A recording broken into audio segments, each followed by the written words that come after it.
Hello, we are HaloCheck, your trusted first line of defense to help stop fraud and onboard with confidence. Welcome to our video series AMLA Compliance 101, where we study Bank Negara Malaysia's Customer Due Diligence Guideline for AMLA Compliance, specifically for DNF BPs, so you don't have to.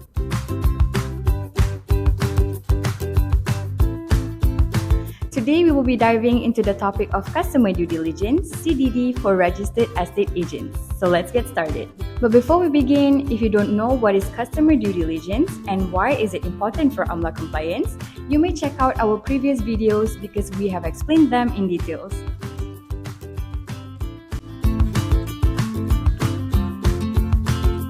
So if you are a registered estate agent or REA, I'm sure a very popular question you have is, when do I have to do CDD? During which part of the transaction do I have to do CDD? So let's dive into it. Firstly, it's important to know that registered estate agents must perform CDD for all transactions and business relationships. There is no minimum requirement. CDD applies to all transactions, whether it's a small home sale or a large commercial deal. As long as it's a real estate transaction, CDD must be done, no questions asked. As a registered estate agent, you are involved in a long process. From listing your property for sale, to meeting up with clients to view the property, and then there's many other procedures in between until you reach the final agreement step, right? So in this long process, do you know when and where do you actually need to perform the customer due diligence? The answer is here. As you can see here, this is the typical process of a real estate transaction. We have listing, advertise, inquiries, view property, confirmation, and lastly, agreement and booking. And as you can see, CDD needs to be performed here between step 5 and step 6, which is before the signing of contract or receiving of fund. Let me repeat that again. CDD needs to be performed before signing of contract or receiving of fund. Always remember that when you conduct any real estate transactions in the future. As a real estate agent, do you know how to identify suspicious clients? Or in other words, what are the red flags that you should be paying attention to so you can avoid dealing with customers that has a money laundering risk? Red flag number 1, purchaser titles the property in the name of a nominee.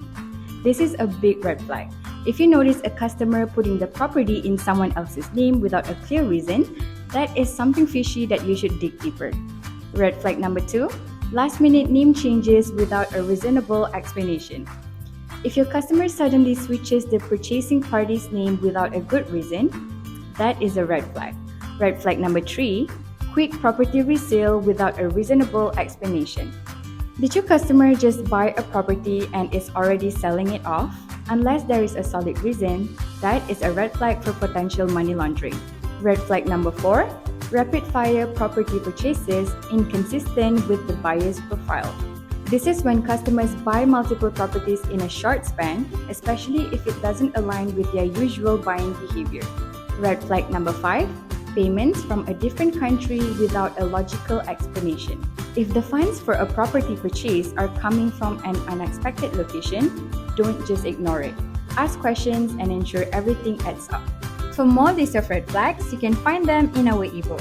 Just go to the description and click the ebook link provided.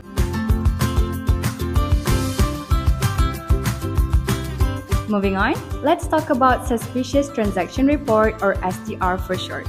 Reporting institutions must quickly report anything suspicious in a transaction to the Financial Intelligence and Enforcement Department at Bank Negara Malaysia. This is necessary if they suspect that something is off or have a good reason to think so, regardless of the amount of money involved. According to Bank Negara Malaysia, these are 5 circumstances when you need to submit Suspicious Transaction Report STR. 1. Whenever the transaction appears unusual. 2. When it has no clear economic purpose. 3. When the transaction appears illegal. 4. When it involves proceeds from an unlawful activity or instrumentalities of an offense. Or 5. When it indicates that the customer is involved in money laundering or terrorism financing. Later on, we will show you a more detailed and easier to understand flow so you can know exactly when you need to submit an STR. To continue, let's talk about how do you submit an STR. The steps are very simple.